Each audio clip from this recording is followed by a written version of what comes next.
My name is Denise Frakes, and if you've been watching these videos, you know I just did a one on cleaning. I did another one on microfibers. This is the one on disinfecting. So we are now using more disinfectants than we probably ever have as a country. That's why they got blown out. We need to know how to use these safely and effectively. So just applying it is not really how disinfectants works. They are meant to kill living organisms. So there's a difference between cleaning and disinfectant. Cleaning is the science of removal. It is removing, gathering up, removing everything you possibly can from a surface. That is the science of cleaning. And cleaning in many ways is all we need to do if we're doing it very, very well. Disinfecting is the application of a chemical specifically to kill a living organisms, meaning bacteria or viruses. So it's specifically meant to kill. It is not cleaner and it is not a removal system. It is an application of a specific thing to kill. It is to be an effective or a disinfectant, it needs to be EPA registered.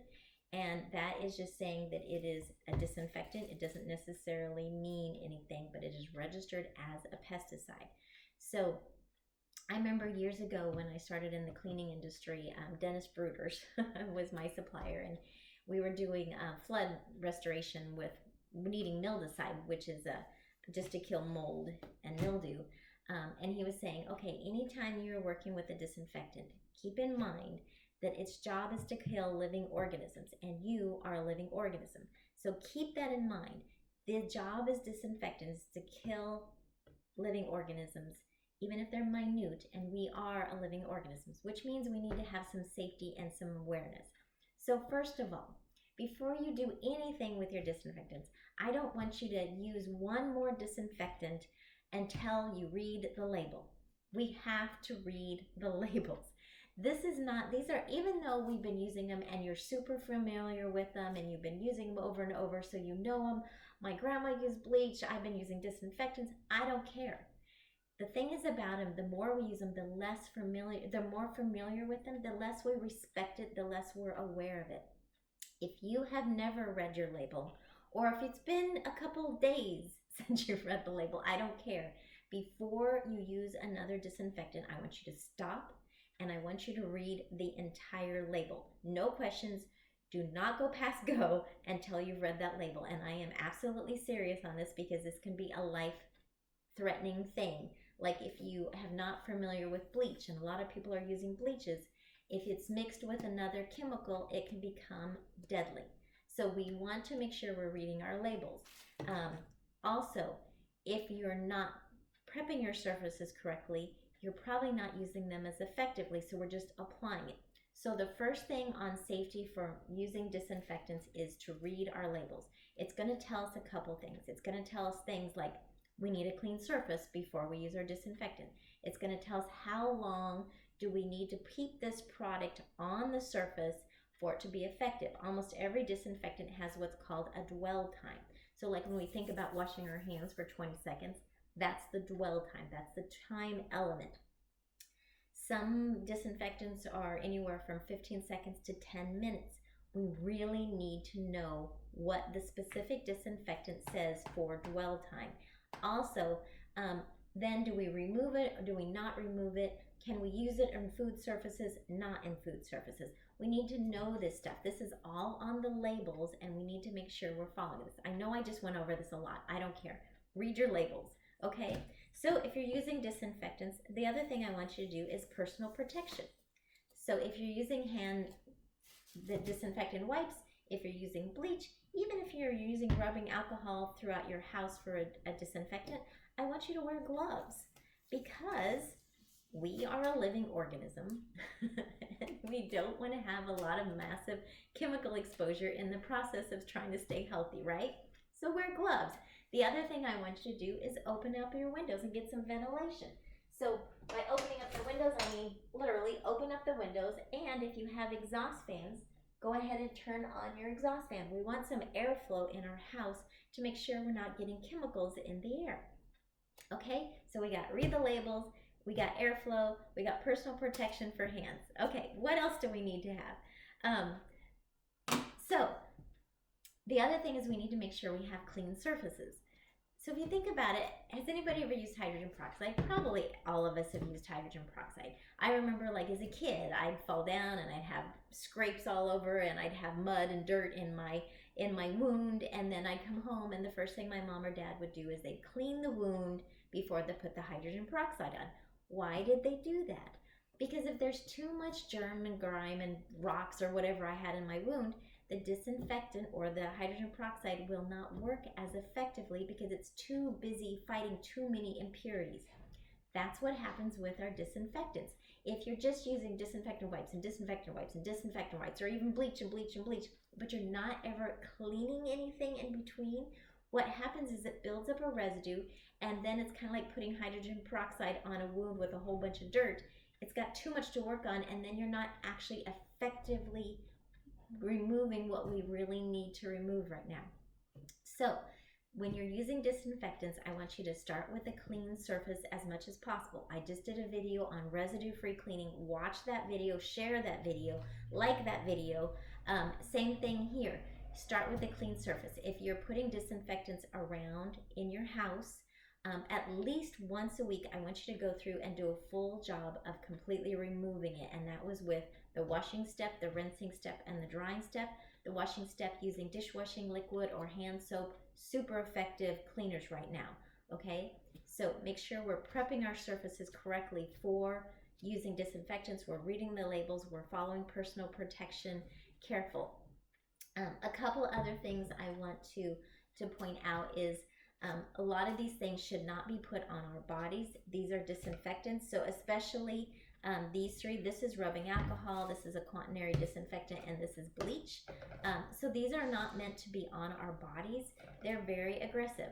So a lot of us are using hand sanitizers with rubbing alcohol.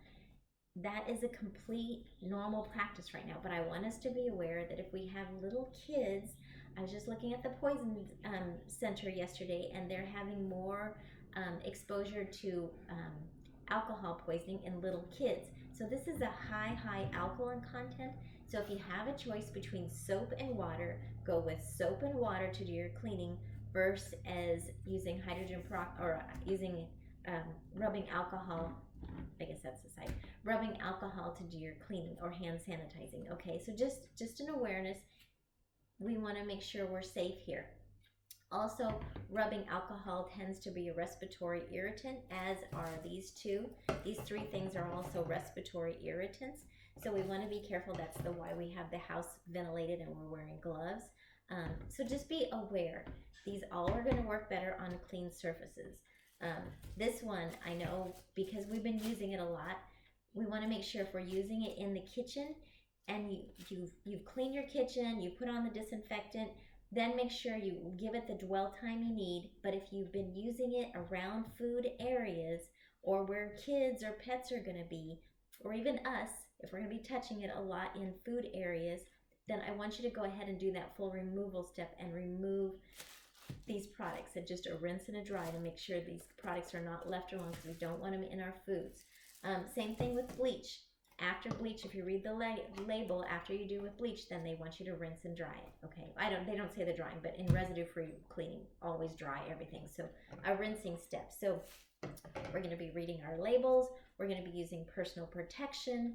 We're going to be cleaning our surfaces. We're also going to be making sure that if we're working in areas that have food, that we're removing these and we're not leaving all these chemicals around. If we're using disinfectant wipes, where would we use them right now? Do we need to disinfect our whole home? No. So the most important thing is to keep germs out of the front doors, the outside doors. So, a couple of things, wash your hands if you can as soon as you walk in the door. The areas you want to spend the most time cleaning are going to be your door handles, your light switches, your faucets, the things you touch all the time. Those are by far the most important things if we're going to be using a disinfectant, to use it on those, because that's where we're going to have the accumulation of a lot more germs, because there's a lot more hand contact on those surfaces. So think about those surfaces as the most important ones if you're going to use a disinfectant, not doing your floors and your walls and your mirrors. Those are not as effective. It's going to be very small. Cleaning itself will be very effective in that. the high contact, especially in commercial buildings, it's a little bit different situation in a commercial public situation than it is in your own private home, but we want to make sure we're safe. Okay, I think, oh, one other thing is if you are using a disinfectant like an aerosol disinfectant, be incredibly mindful not to spray that chemical into the air, okay? Don't spray the chemical into the air because that is a disinfectant and it is a very small atomized particle, and it's going to be in the air and it's going to get into our breath and we're going to be breathing it. You do not want to be breathing disinfectants into your air, okay? What is my cleaner choice? If I have a very sensitive family and I am being mindful, if somebody in my family has asthma, if I have small children, I'm going to maximize my prevention of things coming into my house, making sure that I am trying to keep everything out of my home. Meaning if I go to the grocery store, I have a jacket on. As soon as I walk in, I put it in the laundry, I wash it. I don't bring those germs into my house. I'm wearing a mask. I'm washing my hands. I'm having social distancing. I'm not having a lot of people coming into my home. I'm being very conscious of keeping the bacteria or the virus out of my home. Then I'm doing an incredibly effective job in cleaning. So watch my cleaning video on residue-free cleaning. It's incredibly effective using soap and water and effective removal systems. And then finally, I'm probably going to use hydrogen peroxide. Hydrogen peroxide is registered on the EPA list of disinfectants, and it's also not going to be a respiratory irritant.